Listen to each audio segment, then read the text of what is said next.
किसना 19 वर्षाखालील गटात मल्ल म्हणून राष्ट्रीय पातळीवर पोहोचला आणि आता त्याचा डोळा एशियन गेम्सवर आहे. आधी तो रोज 24 अंडी खायचा, आता 36 खातो. आधी त्याला बघून कोंबड्या पळायच्या, आता त्याला बघून दचकून जागेवरच अंडी देतात. कशाला लाज काढताय काका, जा ना. जातो जातो जातो. ही सायली, मकरंद आणि सुमतीची मुलगी. लहानपणापासून हिला नृत्याची आवड आणि आता तर जगभरातलं नृत्य तिने घरात आणलंय. पण अजूनही नृत्याचे वेगवेगळे प्रकार शिकण्याची तिची हौस काही कमी होत नाही.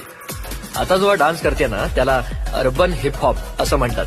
हा, मस्त. काका तुम्ही पण या ना, नाचायला या. नको नको नको, तेवढं सोडून बोल बाबा. याला ओळखलं? हा हेमल्या, आता प्रसिद्ध फॅशन डिझायनर झालीय. आय मीन कळलं ना तुम्हाला. विक्रम फडणीस यांच्यापासून इन्स्पिरेशन घेऊन घरच्यांनी याचं नाव चक्रम धडपडणीस असं ठेवलंय. धनाजीला खुश ठेवणं या एकाच ध्येया